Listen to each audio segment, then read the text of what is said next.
Hello everyone, स्वागत है आप सभी का आपके प्यारा सा यूट्यूब चैनल पांडे सर में। मैं मणिकांत पांडे आप सभी का स्वागत करता हूं। मैं आशा करता हूं कि आप लोग भी मस्त होंगे, स्वस्थ होंगे।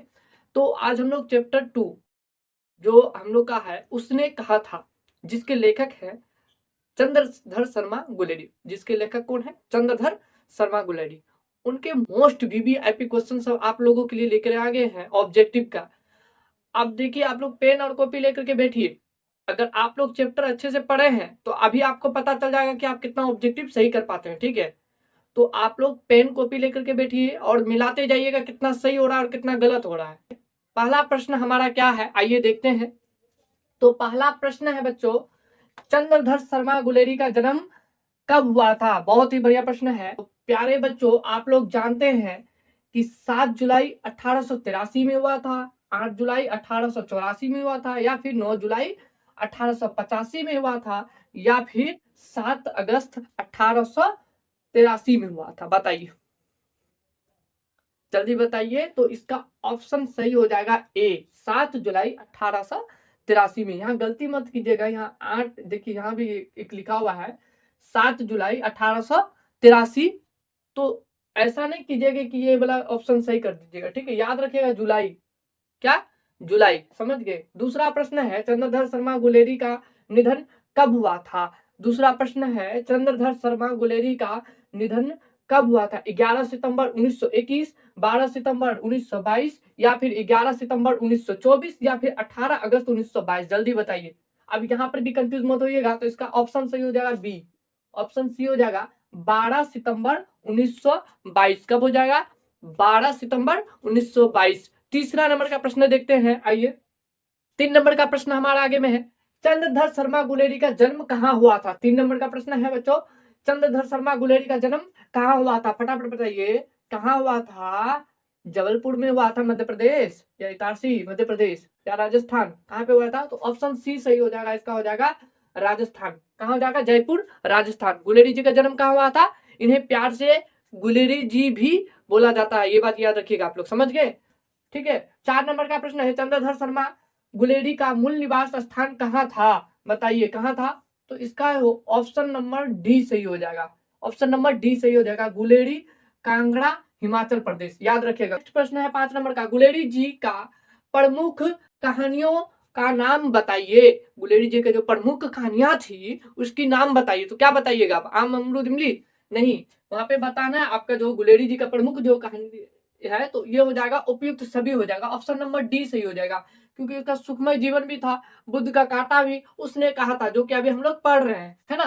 तो इसमें क्या हो जाएगा? उपयुक्त सभी। याद रख लीजिए, तो समझ गए। 6 नंबर का प्रश्न है, गुलेरी जी ने किन पत्रिकाओं का संपादन किया? बताइए, फटाफट बताइए। तो इसका ऑप्शन ए सही हो जाए, ठीक है। समालोचक, काशी नगरी, प्रचारिणी पत्रिका, ठीक है, समझ रहे हैं? चलिए 7 नंबर का प्रश्न देखते हैं। तो माय डियर स्टूडेंट, 7 नंबर का प्रश्न है, किन विषयों पर गुलेरी जी ने लेखन किया? किन विषयों पर गुलेरी जी ने लेखन किया? जल्दी बताइए। Option A, option B, option C, या फिर ऑप्शन डी? तो इसका ऑप्शन हो जाएगा ऑप्शन डी। ऑप्शन डी सही हो जाएगा। बताइए, गुलेरी जी के प्रमुख निबंधों के नाम बताइए फटाफट। कछुआ, धर्म, डिंगाल, संस्कृति की टिप्पणी, ठीक है, या उपयुक्त सभी हो जाएगा, या फिर क्या हो जाएगा? देवाना प्रिय, क्या हो जाएगा? जल्दी बताइए। तो इसका जो है ना डी सही हो जाएगा, ठीक है। नंबर का प्रश्न है, उसने कहा था कहानी की क्या विशेषता है? जल्दी फटाफट बताइए। दिव्य प्रेम की कहानी है, युद्ध कहानी है, प्रेम पर बलिदान की कहानी है, या उपयुक्त सभी? देखिए, यहाँ बहुत बच्चा जो है ना गलत क्या कर रहा होगा, हमको पता है आपको। अब देखिए, पूछ रहा आम, अगर आप जवाब दीजिएगा इमली, तो कैसे चलेगा? कहीं कभी चलेगा? पहले बताइए। बिल्कुल नहीं चलेगा। तो आप वही कर रहे हैं यहाँ पे। तो आप क्या कर रहे हैं? युद्ध भी बोल रहे होंगे, कोई कोई विद्यार्थी ऐसे होंगे कि युद्ध, सर युद्ध नहीं। ऑप्शन सी बोल रहा होगा, सो सी सर, ऑप्शन सी सही हो जाएगा सर। प्रेम, सर प्रेम पर बलिदान की कहानी। वाह रे बच्चा वाह। नहीं रे चोट्ठो, ये नहीं होगा, समझ गए? उपयुक्त सभी सर नहीं, ये भी नहीं होगा। तो क्या हो जाएगा? ऑप्शन ए सही हो जाएगा, दिव्य प्रेम की कहानी। दिव्य प्रेम की कहानी, दिव्य प्रेम की कहानी। यहाँ गलती मत कीजिएगा प्यारे बच्चों, यहाँ प्रेम की बलिदान मत बता दीजिएगा, यहाँ पे युद्ध की कहानी मत बता दीजिएगा, उपयुक्त सभी मत बताइएगा। यही आप मिस्टेक कर जाते हैं और यहीं से आपका नंबर कट जाता है। और आप जानते हैं कि एक एक नंबर का कितना महत्व है। तो आइए 10 नंबर के प्रश्न की ओर बढ़ते हैं। 10 नंबर का प्रश्न है बच्चों, उसने कहा था कहानी कब प्रकाशित हुई थी? उसने कहा था कहानी कब प्रकाशित हुई थी? जल्दी बताइए। Option A 1915, option B 1916, 1917, 1918। ये जो है ना बच्चों, ऑप्शन ए सही हो जाएगा इसका, 1915। उसने कहा था कहानी में लड़का लड़की से क्या कहता है? बताइए क्या कहता है? तेरा चाहने वाला कोई है या नहीं? तेरा चाहने वाला कोई है या नहीं? तेरी शादी हो गई? तेरी शादी कब होगी? तेरी शादी हो गई? तेरी शादी कब हो गई? कब होगी? तेरी कुर्माई हो गई? तेरी कुर्माई हो गई। तो ऑप्शन डी सही हो जाएगा, तेरी कुर्माई हो गई। यही लहरा सिंह ने कहते थे। है? लड़की क्या कहती थी उसमें जवाब में? लड़की क्या कहती थी? ठट कर करके मुस्कुरा करके भाग जाती थी, है ना? उसने कहा था कहानी में लड़की क्या कहकर भागती है? लीजिए बताइए इसका, इस प्रश्न का आंसर बताइए। इस प्रश्न का आंसर हो जाएगा आपका डी, धत कह करके वो भाग जाती है। आपका 13 नंबर का प्रश्न है, किस पाठ में आया है राम राम यह भी कोई लड़ाई है? हे प्रभु, राम राम ये भी कोई लड़ाई है? किस कहा कौन से पाठ से लिया गया है? बताइए किस पाठ से लिया गया है? क्या राम यह भी कोई लड़ाई है? जल्दी बताइए। तो ऑप्शन ए में जो है आपका हो जाएगा बुद्ध का कांटा सुखमय जीवन उसने कहा था, या इनमें से कोई नहीं? तो प्यारे बच्चों, इनमें से इसका ऑप्शन सी सही हो जाएगा, उसने कहा था। उसने कहा था में ही कहा था राम राम ये भी कोई लड़ाई है। क्या कहा था? फिर से एक बार बोलिएगा माय डियर स्टूडेंट्स, क्या कहा था? राम राम यह भी कोई लड़ाई है। 14 नंबर का प्रश्न है बच्चों, छाबड़ी वाले शब्द का क्या अर्थ है? छाबड़ी वाले शब्द का क्या अर्थ है? घोड़े वाले, गाड़ी वाले, या फिर टमटम वाले, या फिर खुमचे? तो इसका डी जो है ना सही हो जाएगा। लाड़ी होरो का क्या अर्थ होता है? बताइए लाड़ी होरो का क्या अर्थ होता है? स्त्री के लिए आदर सूचक शब्द है। ये स्त्री के लिए क्या है? आदर सूचक शब्द है। 16 नंबर का प्रश्न है, तीमियो शब्द का क्या अर्थ है? तीमियो शब्द का क्या अर्थ है? तीमियो शब्द का क्या अर्थ है? बताइए फटाफट। तीमियो शब्द का अर्थ हो जाएगा स्त्रियों। क्या हो जाएगा? स्त्रियों। स्त्रियों क्या हो जाएगा? स्त्रियों। सोहरा शब्द का क्या अर्थ है? सोहरा शब्द का क्या अर्थ है? बताइए फटाफट।